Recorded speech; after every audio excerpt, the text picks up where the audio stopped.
نبی پاک علیہ الصلوۃ والسلام کی تبلیغ کے 3 دور ہیں۔ ایک تو حضور نے اپنے قول سے تبلیغ فرمائی ہے، وہ 40 سال کی عمر سے محبوب نے اعلان فرمایا اور تبلیغ کی،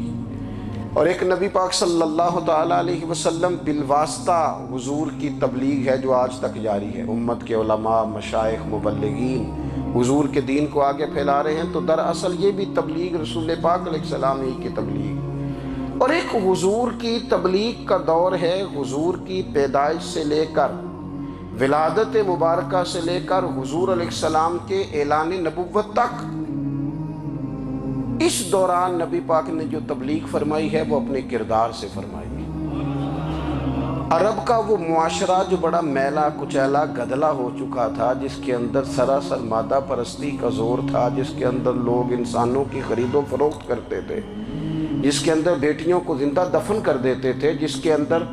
جو آدمی جتنا زیادہ مضبوط ہوتا تھا اتنا زیادہ لٹیرا بن جاتا تھا، اس معاشرے کے اندر رسول کریم علیہ السلام نے 40 سال گزارے، اور اس طرح گزارے کہ جو بیگانے بھی تھے وہ بھی کہا کرتے تھے یہ صادق ہیں، یہ امین ہیں۔ اور جب حضور نے اعلان نبوت کیا تو فرمایا، یہ قرآن مجید کے لفظ ہیں، فرمایا فَقَدْ لَبِثْتُ فِيكُمْ عُمَرًا مِّن قَبْلِهِ أَفَلَا تَعْقِلُونَ، میں تمہارے بیچ عمر کا ایک حصہ گزار چکا ہوں، تمہیں عقل نہیں ہے، شعور نہیں ہے۔ نبی کریم علیہ السلام نے اپنے کردار کو، اپنے عمل کو اپنی نبوت کی دلیل کے طور پر بیان فرمایا۔ وہ تو حضرت حلیمہ بھی فرماتی ہیں نا، جب میں نبی کریم علیہ السلام کو اپنے گھر لے گئی تو میرا اپنا بچہ بھی دودھ پیتا تھا، 2 میرے بیٹے ہو گئے، ایک میری یہ نسبی اولاد اور حضور میری رضائی اولاد۔ تو کہتی ہیں جب میں کریم محبوب علیہ السلام کو اپنے سینے سے لگاتی تھی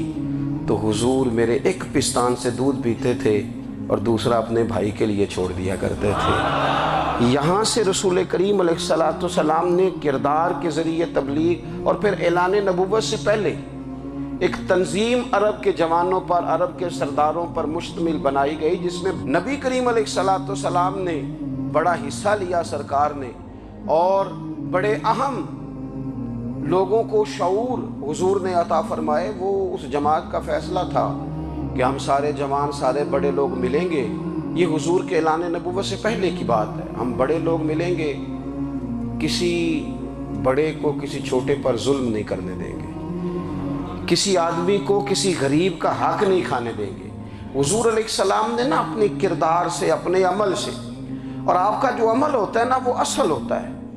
ایک ہوتا ہے آپ کوئی بات کرتے ہیں اور ایک ہوتا ہے کہ آپ کوئی عمل کرتے ہیں۔ آپ جب عمل کرتے ہیں تو عمل کے ذریعے بھی لوگوں تک بات پہنچتی ہے کہ دراصل آپ کا اٹھنا بیٹھنا چلنا پھرنا کیا ہے۔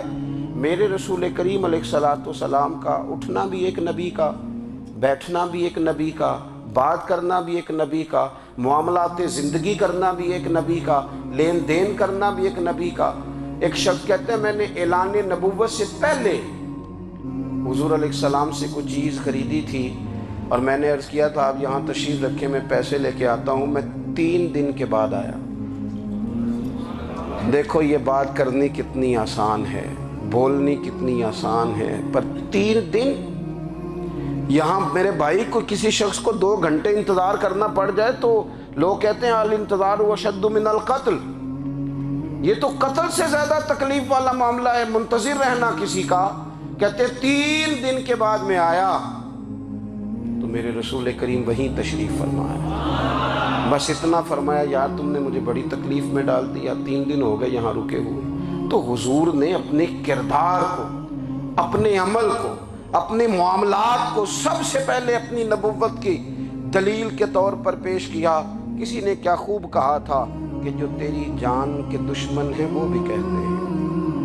وہ جو تیری جان کے دشمن ہیں، بظاہر تو آئے ہیں نا ہجرت کی رات جان لینے، لیکن امانتیں حضور کے گھر میں رکھی ہوئی ہیں،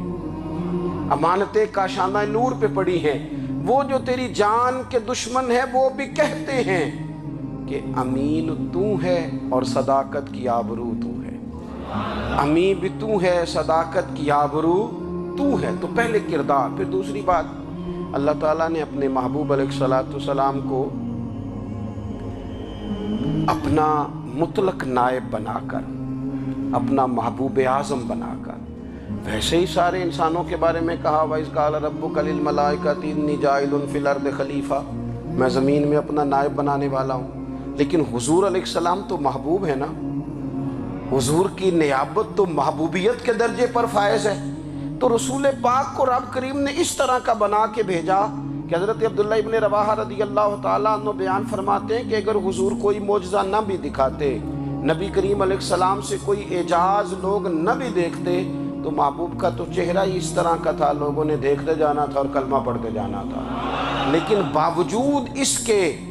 میرے رسول پاک کا اعجاز یہ ہے، کمال یہ ہے کہ حضور کبھی اشارہ کر دیں تو چاند 2 ٹکڑے ہو جائے، کبھی دعا مانگ دیں تو ڈوبا ہوا سورج واپس آ جائے، کبھی محبوب گزرنے لگے تو پتھر آپ پر سلام پڑے، کبھی حضور پہاڑ پر چڑھ جائیں تو پہاڑ وجد میں آ کر جھومنے لگے، محبوب کا کبھی نماز پڑھاتے ارادہ بن جائے تو اللہ تعالیٰ قبلے کا رخ ہی تبدیل فرما دے۔ کیا خوبصورت سوچ ہے اور کیا نظریہ دیتے ہیں بریلی کے امام، فرماتے ہیں اجابت کا جوڑا عنایت کا صحرا، دلہن بن کے نکلی دعائے محمد، اور اجابت نے جھک کر گلے سے لگایا بڑی ناز سے جب دعائے محمد، دیکھو خدا کی رضا چاہتے ہیں دو عالم، خدا چاہتا ہے رضائے محمد صلی اللہ تعالی علیہ وسلم۔ اور ایک مقام پہ فرماتے ہیں نائب دست قدرت پہ لاکھوں سلام، نائب دست قدرت پہ لاکھوں سلام۔ تو اللہ تعالیٰ نے نبی پاک صلی اللہ تعالی وسلم کو جو اعجاز، پھر ایک اور بات، حضور امی ہے،